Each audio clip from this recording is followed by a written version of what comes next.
Hello, I just want to do a short clip for the blog, and it's called OBS Before Actions, Observations Before Actions. Primarily aimed at learners, but very relevant for PDIs as well. Now, Observations Before Actions, talking from my own experience, doing things, whether it be actions or verbals, at the right time, at the right place, and in the appropriate kind of timing, is a skill that you kind of pick up a little bit later on in, in life. When you're a youngster, and I'm talking from my experience here. When you're a youngster, you find yourself sort of putting your foot in it sometimes, not just to do with your ability to sort of hold a conversation, but also in terms of your actual physical, literally putting your foot in it, and so when we have learners who've just turned 17 and we put them inside a car and we say, now learn to drive, it really shouldn't be any surprise to anybody that that sometimes that skill that hasn't really been harnessed is not able to be transferred, because if people aren't doing it when they're out and about in their normal way of going about their sort of lives, why should they be doing it inside the car as well? So just want to spend a couple of minutes talking about this, because it's actually very, very important, actually, incredibly important. It's as important as a learner or a PDI as it is for a full licence holder who's been driving for 40 years. It's that important. Making sure that you are moving, the actions that you do in the car are appropriate in terms of the timing, and you've made adequate checks before you actually do it. Really massively important.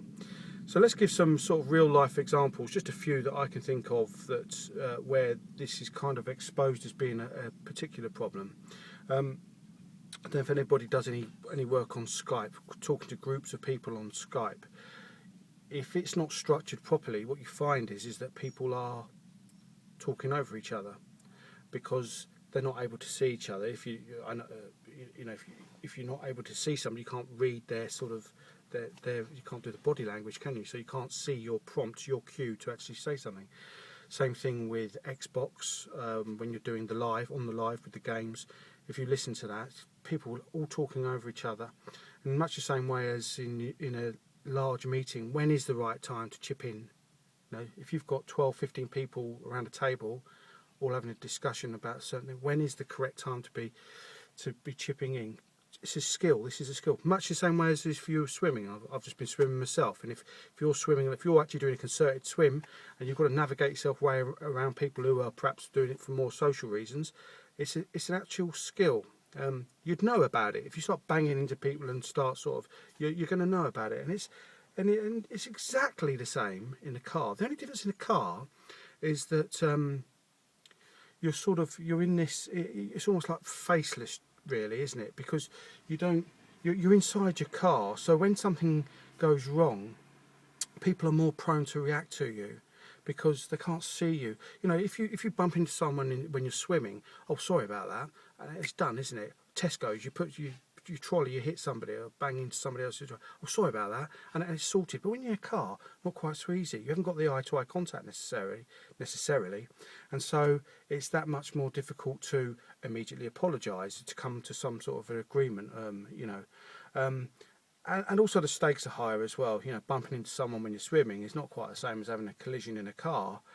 In terms of the injuries and the amount of damage that you're going to do. So, actually, in a car, when we're learning to drive, it's very, very important that we are able to read the correct, know when the correct time is to do certain actions, and check to make sure that that is actually the case. Observations before actions. So, when is this relevant in a car? Let's say that when you're doing manoeuvres and the car's moving very slowly, but you need to know about vulnerable road users, if there's any cyclists around you,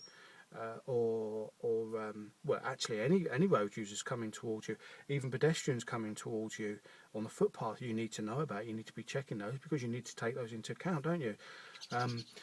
Also, when you've actually, from a parking position, from a station position, and you're about to move off.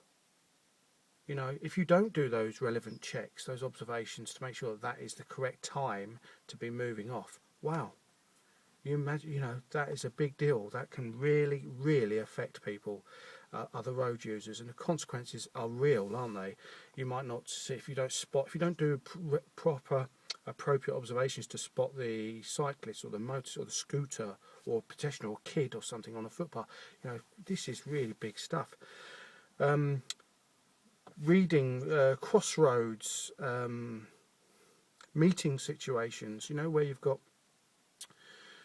when you've got a conflict of space, really. A crossroads is a good one, whereby you've got to sort of, you know, who's going to go first, who's got priority here, who, regardless of theoretically who's got or priority, who's literally going to be going first here, and reading the signals. Big skill. I mean, I've noticed even that depending on where you are driving, in terms of these meeting situations, let's say you've got a parked car on the left-hand side and there's oncoming vehicles coming. I've noticed that depending on where you are, people have got different styles, different approaches in their driving to deal with that. You could be in the middle of London, and I'll tell you, you know, it's pretty full on, isn't it? And yet you go to some other more sort of rural areas, and they'll be giving way to you, and it's much more kind of, you know, calm and relaxed, and it's, you know, so even where you're driving can have an effect on this. But coming back to the point, what we need to do is have a system whereby you're able to assess that there is a need to be making appropriate, adequate observations before you take a course of action.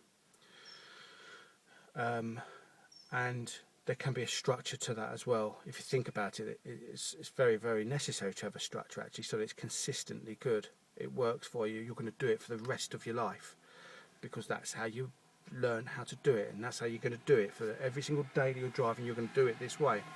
So various different observations for various different manoeuvres, actions in the car, positional changes are necessary, and all that's got to happen is you've got to work out a system that works for you as to how you remember to do that. The consequences, if you don't do that, what happens is it's kind of hit and miss, really. So if you find yourself moving off from a station position parked on the left-hand side of the road, and you're moving off and you're not doing those adequate observations, you might get away with it. You might get away with it for a year or 2 years, 3 years, 4 years. But 10 years down the line, and that cyclist is going past you, and you hit the cyclist, that cyclist, well, you know, don't want to get overly dramatic, but, you know, the consequences are very, very real. So this is a big deal, actually, and understanding that how you treat the car, how you move around in the car, the positional changes that you make in the car really do impact on other road users is absolutely key.